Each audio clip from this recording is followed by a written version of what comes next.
দিচ্ছে না, মানে গেট বন্ধ, তো সেই জন্য দেড়টার কাছাকাছি।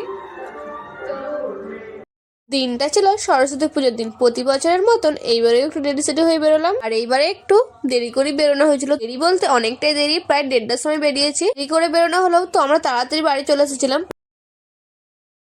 তোমাদের সঙ্গে সমস্তটাই শেয়ার করো, তার জন্য দেখতে হবে পুরো ভিডিওটা। বন্ধুরা সবাই কেমন আছো? আশা করছি সবাই ভালো আছো। এই যে দেখতেই পাচ্ছ, তো আমরা বেরিয়ে পড়েছি প্রায় রেডি সেডি হয়ে। আর এইবারে আমরা দুজনেই বেরিয়েছিলাম, আমি আর তোমাদের দাদা ভাই, আর কেউ যায়নি আমাদের সঙ্গে। তার কারণ হচ্ছে আমরা যাবো না বলেই প্রথমে ঠিক হয়েছিল। আর এখানে তোমাদের দাদা ভাইকে আমি জিজ্ঞাসা করছিলাম যে কোথায় যাবে বলো, তো সেটাই বলছিলাম আর কি। চলো তোমাদেরকে বলি যে কেন আমরা এত দেরিতে বেরিয়েছি। তার কারণ হচ্ছে আমাদের মাঠে যেহেতু এখন রোয়া হচ্ছে, তো সেই জন্যই এত দেরি করে বেরোনো। আর এখানে দেখো, আমি এদিকে আমি চোখ চাইতেই পারছিলাম না, এত রোদ। আর সানগ্লাস কিনতে একদম ভুলে গেছে তাড়াহুড়োর মধ্যে। সরস্বতী পুজোটা যেহেতু এইবার একটু তাড়াতাড়ি পড়েছে, মানে কয়েকদিন আগেই পড়েছে, না হলে আমাদের রোয়া হয়ে যেত। সেই জন্য এত কাজের চাপ যে সেই জন্য সবসময় তোমার দাদা ভাই একটু মাঠেতেই আছে, যেহেতু রোয়াটা তো আগে করতে হবে, তাই না? আর একা যেহেতু আমার শ্বশুর মশাই নেই, তো সেই জন্যই কাজের চাপটা আরো বেড়ে গেছে।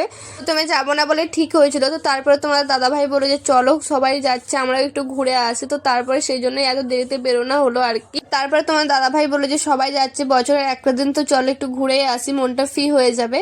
আর আমার কাছে এটাই অনেক, যে মানে এত কাজের মধ্যেও, এত ব্যস্ততার মধ্যেও যে সময় বের করেছে, এটাই আমার কাছে অনেক। আর এদিকে দেখো, তোমাদের সঙ্গে গল্প করতে করতে ফাইনালি আমরা চলে এসেছি। তো এই যে দেখো, ওই যে দেখতে পাচ্ছ যে মন্দিরটা দেখা যাচ্ছে, মন্দিরের মাথাটা আর কি।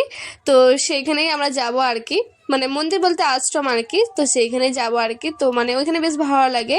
এই যে দেখতে পাচ্ছ, তো সামনেই আমরা চলে এসেছি। তো দেখো কত সুন্দর লাগছে, তাই না?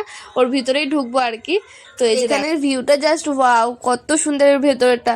তো যাই হোক, দুঃখের বিষয় হচ্ছে এইটাই যে এর ভিতরে আমরা ঢুকতে পারলাম না। তার কারণ হচ্ছে, তো কি বলবো আর, মানে এতটাই খারাপ লাগছিল এত দূর থেকে এসে, মানে ভেতরে আমরা ঢুকতে পারবো না। তার কারণ হচ্ছে যেহেতু সরস্বতী পুজো মানে দুদিন পড়েছিল, 2 তারিখ আর 3 তারিখ, তো সেই জন্যই 2 তারিখে পুজো হয়ে গেছে, তো সেদিনকে খোলা ছিল। আর 3 তারিখে বন্ধ হয়ে গেছে, মানে বন্ধ খোলেনি আর। তো দেখতেই পাচ্ছ কত মানুষের ভিড়। তো সবাই এসেছিল এই মানে এর ভিতরে ঢুকে, মানে মানে খুবই সুন্দর হয়, সত্যি কথা বলতে খুব সুন্দর। এর ভিতরের ভিউটা জাস্ট ওয়াও। তো ভেবেছিলাম অনেক রিলস বানাবো, অনেক ছবি টবি উঠবো, কিন্তু হলো না। যাই হোক, বাদ দাও। তো দেখতেই পাচ্ছ মন খারাপ হয়েছে একটু, তো কি করবো, যাই হোক। তো যাই হোক, তারপরে আমরা বাড়ি চলে এসেছিলাম, কারণ মানে আর কোথাও যায়নি আর কেউ, যাওয়ার অনেক জায়গা ছিল, ভালো ভালো জায়গায়। তো যেহেতু খোলেনি, আর এটা যেহেতু একটু বড়সড় জায়গা ছিল, মানে যদি ঢুকতাম এর ভেতরে, তো তোমাদেরকে সমস্তটাই দেখাতাম যে কেমন কত সুন্দর লাগতো। আর আগের বছর এসেছিলাম, তো ভীষণই ভালো লেগেছিল। আর এর ভিতরে প্রতি বছরের প্রসাদ দেয়, তো এই বছরে দিয়েছিল হয়তো আগের দিনে, তো আমরা পাইনি, আমরা যেই দিন গেছি তো বন্ধ দেখতেই পেলে। তো যাই হোক, তো একেবারে তো বাড়ি চলে যেতে পারি না, তো সেই জন্যই দেখতেই পাচ্ছি এখানে কয়েকটা মানে ভিডিও তো করলাম আর ছবি তুলেছি। তো এইখানেই তো রাস্তার গায়ে একটা মানে মন্দির ছিল, মানে শ্মশান, যেহেতু আর আমি শ্মশানের কাছে যাইনি।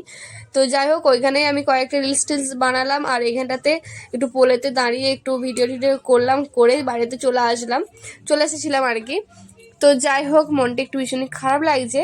তো যাই হোক, আজকের ভিডিওতে এই পর্যন্ত। যদি ভালো লাগে লাইক কমেন্ট করতে ভুলবেন না। আর